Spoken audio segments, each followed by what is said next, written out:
The octature alignments. After noting these various correlations, I was curious to look at possible synchronicities with two additional alignments of the precession rotational movement, the semisquare 45 degrees and sesquisquare 135 degrees.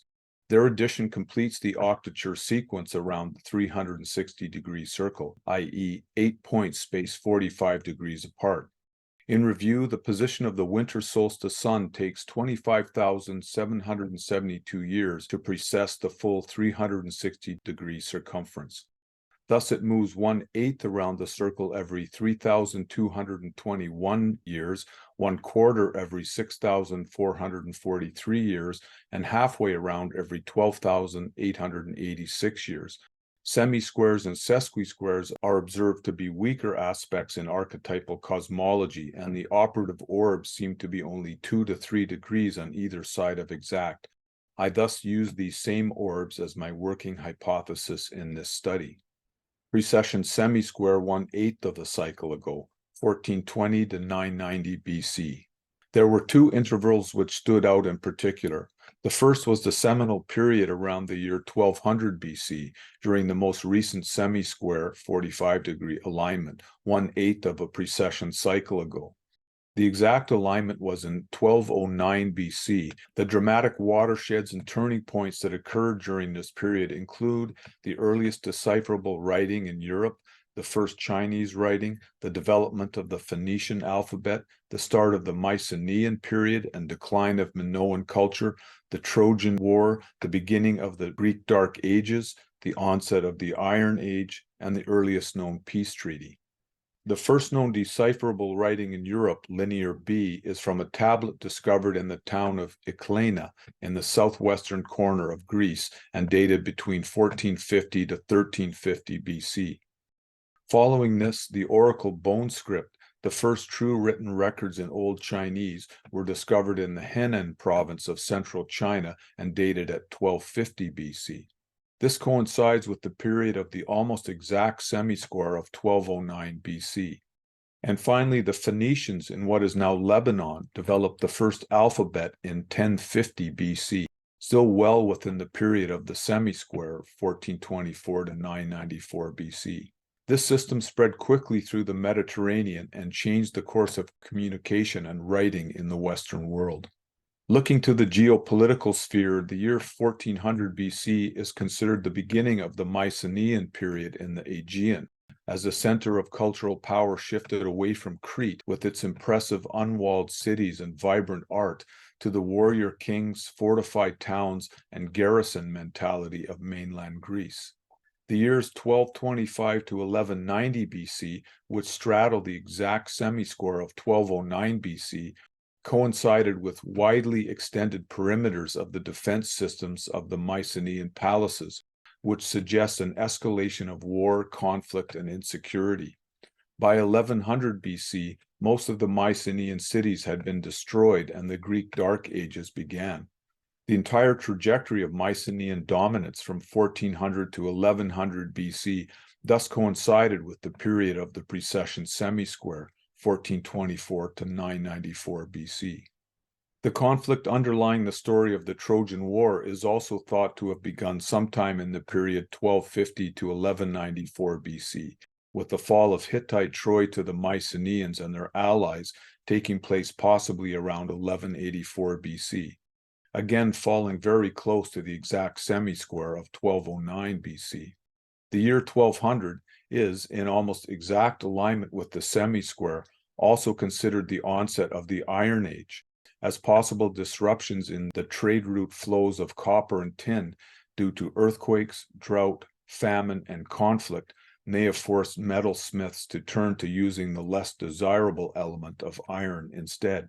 Finally, the world's earliest known peace treaty was signed in the year 1258 BC between the Egyptian pharaoh Ramses II and the Hittite king Hattusili III. Known as the Eternal Treaty or Treaty of Kadesh, it was designed to end a bitter conflict between the Egyptian and Hittite empires, who had been fighting for more than 2 centuries to gain control over the eastern Mediterranean. This rivalry had culminated in the Battle of Kadesh in what is now Syria. precession sesquisquare, 2.375 cycles ago. The only other archaeological discovery from prehistory that I've read about, which rises to the rank of a major event and has accurate dating, is the discovery of the earliest known human needle found in the Sibutu cave in South Africa. Determined at around 59,000 BC, this falls within the inner orb of the sesquisquare of 59,000 to 197 BC, with the 3-degree orb 59,410 to 58,980 BC. The invention of the needle was a significant leap in human technology, enabling new ways to create and repair complex clothing and other daily implements. An overview. In review, these various correlations seem to support Stan Grof's hypothesis based on the Mayan writings about the alignment of 2012 that important points in the solar precession cycle correspond to watershed moments in the history of Homo sapiens. These include periods of heightened evolutionary breakthroughs and imperatives, cultural and technological developments, sequences of death-rebirth struggle, and dramatic spiritual awakening. Correlation misses in my hypothesis. In the spirit of full disclosure, every notable first in archaeological history with an accurate dating that I have read about so far from the period before 3000 BC is included above and falls within the timeline of the octature precession alignments except two. The first notable exception is the possible proto-writing discovered in Henan, China, dated at 6000 BC. These are 16 distinct markings known as the Jiahu symbols. The legitimacy of these 16 markings as examples of systematic writing is, however, widely disputed. A report in Antiquity from 2003 interprets them not as writing itself, but as features of a lengthy period of sign use, which led eventually to a fully fledged system of writing. Another reason for doubt is the great length of time between 6000 BC and the earliest discoveries of true writing in China, the oracle bone scripts of 1250 BC. If the Jiahu symbols are confirmed to be legitimate proto-writing, their dating of 6000 BC is a significant anomaly in my hypothesis. The second notable miss in the timing grid of precession alignments explored above is the earliest known drawing by a hominin, Neanderthal. It was discovered in the Blombos cave of South Africa and was determined to originate around 71,000 BC. This remarkable piece consists of 9 lines drawn on rock with an ochre crayon. The dating of 71,000 BC falls early of the precession square of 69,940 to 67,790 BC, though is somewhat close. Events of indeterminate dating. A number of other important discoveries are too broadly and loosely dated to do correlation research. A recent discovery of beaded shells from a cave in Morocco is the oldest known jewelry of Homo sapiens. Dated at between 148,000 to 140,000 BC, these ancient beads were created by people from the Atarian culture in North Africa from the Middle Stone Age. They are considered the first known Homo sapiens to wear jewelry. Unfortunately, the range of the dating estimate, 148,000 to 140,000 BC, is too wide to attempt a correlation in this study.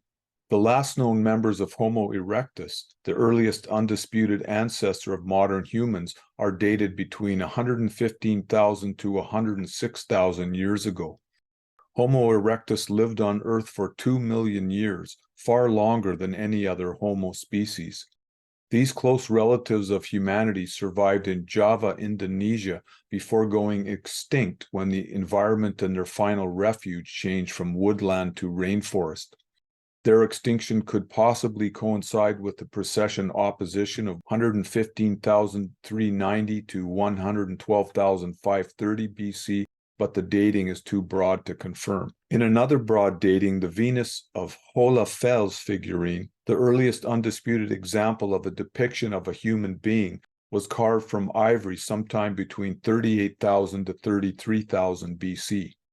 Again, this is too indeterminate for precession cycle research. It could have been carved during the opposition of 38,080 to 35,210 BC or just afterward. The creation of the Venus of Dolny Vestanitsa, The oldest known ceramic figure of humanity is estimated at 27,000 to 23,000 BC, which is again too imprecise for a correlation. It could have been created during the conjunction of 25,190 to 22,330 BC or slightly earlier. Similarly, the famous Venus of Willendorf figurine, which was discovered at a Paleolithic site near Willendorf, Austria, is thought to have been created between 28,000 and 23,000 BC. This overlaps by 2,000 years the period of the conjunction, but the dating of the figurine is uncertain. The discovery of these and many other European Venuses from this period suggests a dramatic celebration and coming home to the archetypal feminine during the precession conjunction one cycle before our own. There is also no current consensus on when humans first arrived in the Americas. This was for a long time believed to have occurred in the period 11,000 to 10,000 BC, as people migrated across the Bering land bridge which connected Siberia to Alaska. Genetic analysis then determined that the first humans probably migrated in a stop-start wave across the Bering land bridge around 18,000 BC. More recent evidence confirms human footprints in New Mexico from 21,000 BC, with new but disputed evidence suggesting human habitation in Mexico possibly as early as 31,450 BC. Further research will be needed to confirm or refute this most recent hypothesis. In several other instances, dates suggested for the earliest known human mind land all over the place, with the earliest too far back in prehistory for a proper dating. Similarly, it is unclear when humans first domesticated dogs. Finally, dates for the disappearance of the Denisovans, Homo sapiens denisova, as a distinct subspecies in Eurasia are also currently in flux and unconfirmed. The Mayan 13 Baktun cycle. We've been exploring correlations of the 25,772-year precession cycle, a period which the Maya referred to as the long cycle of evolution. There is another cycle that is also interesting, though less significant in our study. The Mayan codices describe a second shorter cycle, the 13 Baktun cycle of 5,125 years, referred to as the Great Cycle of History. It began on August 11th, 3114 BC, and, like the long cycle of evolution, also ended on December 21st, 2012. The year 3114 BC is very close to the estimated onset of the reign of Narmer in Egypt, which began circa 3100 to 3110 BC. Through his numerous conquests, Narmer was the first pharaoh to unify Egypt and founded the first dynasty. This was an important and pivotal moment in the rise of huge, ruthless patriarchal kingdoms on our planet, a period which many believe may be hopefully ending in our time. Richard Tarnas made a famous observation at the Cycles and Symbols Conference in San Francisco in 1997. Patriarchy is the 5,000-year birth canal of the Great Mother Goddess. The time frame he describes corresponds very closely to the Maya 5,125-year cycle of history, 3,114 BC to 2012 AD. Both Tarnas and Groff refer to our epoch as a kind of collective birth labor, a process which is culminating before our eyes but is still in a very dangerous phase. We can only hope that the challenging events of the past few years, which have revealed to many the shadow side of the American and collective psyche, are a necessary breakdown of old certainties, a profound facing of cultural death before the possibility of dramatic rebirth. There is one other interesting correlation with the Maya cycle of history, which began in 3114 BC.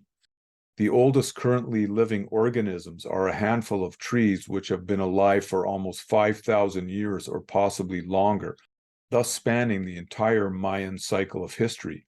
A Great Basin bristlecone pine known as Methuselah was for a long time considered the oldest living tree, estimated at 4,853 years old.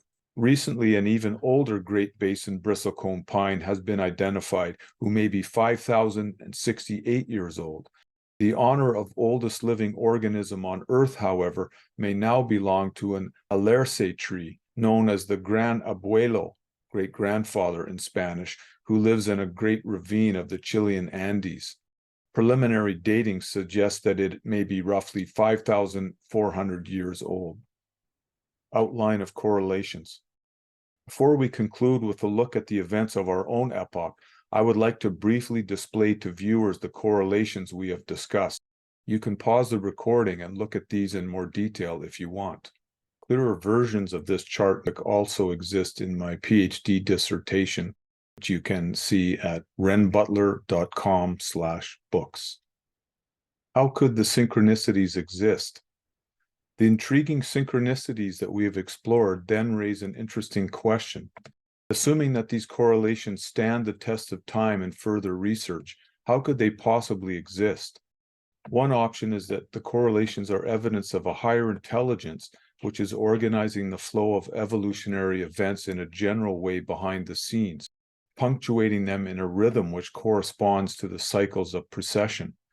Yet even if true, why would this universal mind or cosmic creative principle choose to condense so many of the most important moments in human cultural evolution within consistent intervals of time? My thoughts on this obviously fall into the realm of pure speculation, but some interesting possibilities include perhaps the evolutionary process is unfolding to a kind of evenly timed pulse resembling the contractions of a birth labor or a musical composition.